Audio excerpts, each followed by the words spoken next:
Bismillahirrahmanirrahim. Di sini saya akan menjelaskan tentang dialek Arab. Adapun dialek Arab, yaitu kita mengetahui bahasa Arab termasuk dalam bahasa Semit, yaitu bahasa yang dipertuturkan atau yang dipergunakan lebih dari 200.000 jiwa, termasuk di Timur Tengah, Afrika Utara, dan Afrika Timur.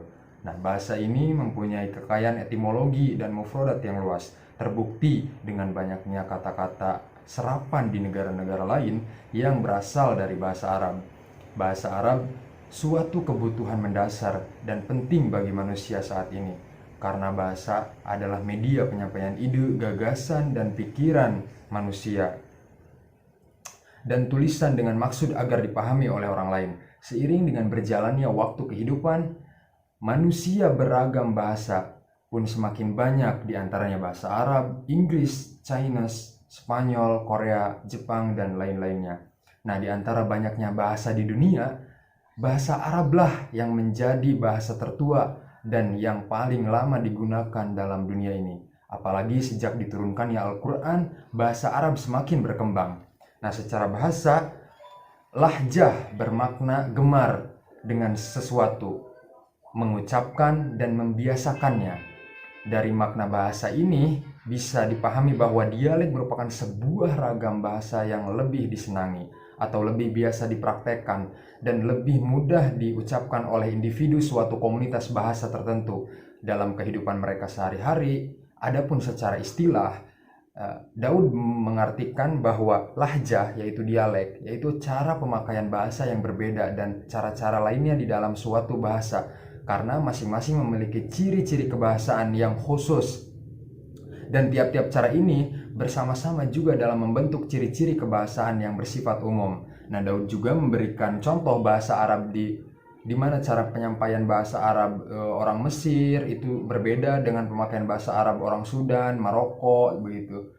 Nah, misalnya orang Mesir menyebut telfin, sedangkan orang Teluk menyebut hanaf, untuk menunjukkan alat komunikasi yang dikenal secara umum.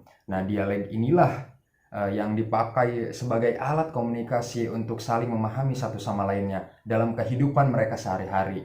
Nah, para sahabat menyadari pentingnya mempertahankan kemurnian bahasa Arab. Nah, oleh sebab itu, untuk itu mereka tetap memperbaikan dan memperhatikan bahasa Al-Quran. Nah, mengarang beberapa buku dan menyusun kamus dengan bahasa Arab fusah agar tidak tercampur dengan bahasa Arab dialek-dialek lainnya. Karena semakin jauh perjalanan dalam menyebarluaskan risalah, semakin banyak pula percampuran bahasa di dalamnya. Nah, oleh karena itu, sebagai bahasa bersama, bahasa Arab terbagi menjadi dua kelompok, yaitu bahasa Arab fusah dan bahasa Arab amiyah. Nah, tentunya bahasa Arab fusah ini merupakan bahasa resmi yang banyak sekali dipergunakan dan dipahami oleh semua orang Arab, yaitu biasa digunakan dalam forum-forum resmi, formal, begitu. Nah, sedangkan bahasa Arab amiyah ini merupakan bahasa-bahasa yang dipergunakan dalam kehidupan yaumiyahnya, kehidupan sehari-harinya, bukan bahasa dalam forum resmi atau forum formal atau ilmiah dan lain-lainnya.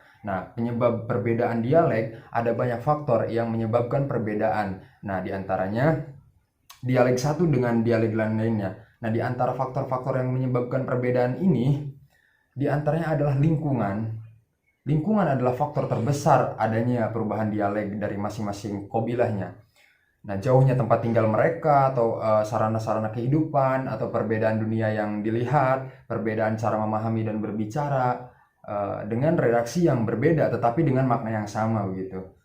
Faktor-faktor yang mendorong munculnya ragam dialek atau lahjah, yang pertama ada faktor ekonomi, faktor politik, sosial, geografis, dan kebudayaan.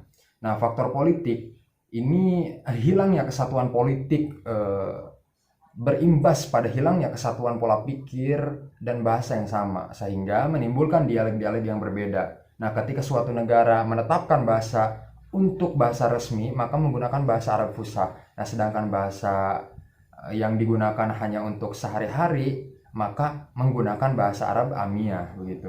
Nah, dan faktor selanjutnya yaitu faktor geografis. Faktor geografis ini sebagai contoh adalah situasi desa yang berbeda dengan situasi kota. Nah, ada pula faktor sosial. Faktor sosial ini berbeda-beda dalam status pendidikan, pekerjaan. Nah, perbedaan-perbedaan ini yang menjadikan mereka dalam status level yang satu dengan yang lainnya gitu.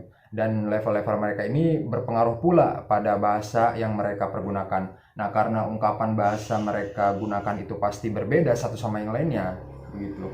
Ada pula faktor kebudayaan. Ini ilmu dan kebudayaan memiliki pengaruh yang besar dalam pembentukan akal dan jiwa. Nah, pembentukan ini akan berpengaruh juga terhadap bahasa yang dipergunakan oleh mereka, ruang lingkup mereka dan manusia sekitarnya. Nah, di sini pula ada istinto. Dialek ini adalah nama bagi dialek Sa'ad bin Bakar, Huzail, Uzad, Qais, dan Al-Ansor. Nah, istinto adalah membaca ain sukun dengan nun sukun apabila berdampingan dengan to. Nah, contohnya al-to, memberi begitu, dibaca dengan al-to gitu. Ada pula sansanah. Nah, istilah ini dinisbatkan kepada dialek Yaman. Sansanah adalah fenomena mengganti kaf dengan sin. Nah, sebagian orang Yaman ketika di Arafah ada yang mengatakan Allahumma labbaik. Maksudnya adalah Allahumma labbaik begitu. Nah, ada pula ajah. Nah, ajah ini adalah pengganti ya bertasjid dengan jim. Nah, dialek ini sering dinisbatkan kepada suatu qabilah. Contohnya al-ashish diganti menjadi al-ashjij gitu. Adalah gejala lain yaitu mengganti jin dengan ya. Diriwayatkan dari Bani Tamim bahwa mereka mengatakan ashij diucapkan oleh mereka menjadi as-sihri. Nah, gejala ini demikian masih berlaku sekarang. Ini di beberapa kampung di selatan Irak dan di sebagian Teluk.